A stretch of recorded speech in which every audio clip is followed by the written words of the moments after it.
Welcome to my channel, and thank you for being here. We're going to be reviewing some of the most iconic watches from 1960 to 1969. This decade was a major stepping stone for the watch industry, from racing chronographs to space watches to skin divers. These were the trends of the 1960s. We begin with the 1960 Rolex Submariner.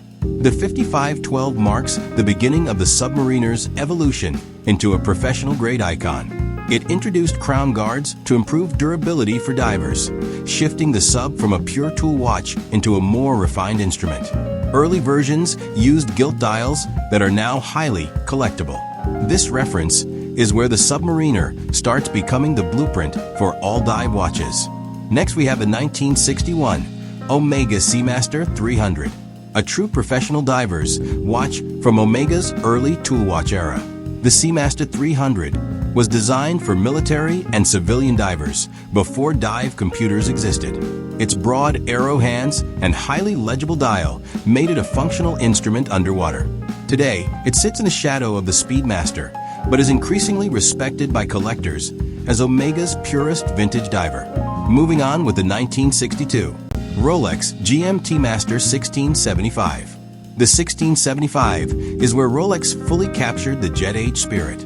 Designed in collaboration with Pan Am pilots, it allowed tracking multiple time zones, essential in the early commercial aviation boom. The long production run means many variations exist, from pointed crown guards to gilt dials. It's one of the most culturally important Rolex references ever made. The next watch the list is the 1963 Rolex Cosmograph Daytona. The early Daytona models, pre-6239 and 6241 evolution period, were not instant hits. They were slow sellers at first. However, they introduced the DNA of what would become the most famous chronograph in history. Manual wind value movements and exotic dial variants are what collectors obsess over today.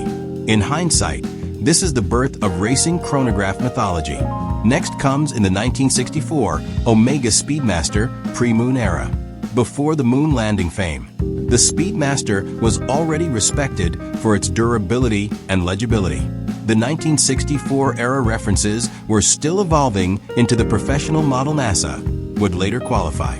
It was originally marketed for motorsport, not space, making its later lunar association even more legendary. Coming in next is the 1965 Rolex Datejust. By the mid-60s, the Datejust had already become the definition of everyday luxury. It wasn't a tool watch, it was the go-anywhere, do-anything refined Rolex. The fluted bezel Cyclops date window, introduced earlier in the decade, and oyster case made it the benchmark for dress sport versatility. Up next we have 1966 Rolex Daytona 6239. This is one of the most important Daytona references ever made. The 6239 introduced the contrasting panda and reverse panda dial aesthetics that collectors now obsess over. At the time, it was underappreciated, but today, it's a grail vintage chronograph. Paul Numenera Association later turned this into a cultural icon. Now we move on to another iconic watch, the 1967 Omega Speedmaster Professional. This is the turning point year where the Speedmaster begins transitioning into the NASA-qualified Moonwatch. The straight lug case and manual wind chronograph became essential for space missions. It is arguably the most historically important chronograph ever made because of its role in Apollo missions. Another amazing watch is the 1968 Rolex Submariner 5513. The 5513 is the pure tool Submariner.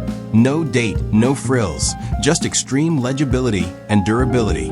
It became one of the longest-running Submariner references ever produced. Collectors love it because it represents the most stripped-back and functional version of the Submariner philosophy. And finally finishing off with the 1969 Heuer Monaco. The Monaco broke every rule of traditional watch design with its square case and bold styling. Powered by the Caliber 11, one of the first automatic chronograph movements, it became instantly recognizable. Steve McQueen's association in Le Mans turned it into a cultural legend. It represents the shift from traditional Swiss design into bold, experimental chronographs. The big picture: why this decade matters. For watch enthusiasts, 1960 to 1969 is where modern horology really forms. Rolex defines the modern sports watch, Submariner, GMT, Daytona. Omega defines professional legitimacy, Speedmaster, Seamaster. Heuer introduces avant-garde chronograph design, Monaco. Tool watches shift from military use to civilian luxury icons. I hope you enjoyed the video and the information provided in this video. Please comment, share, like, and subscribe for more videos like this one.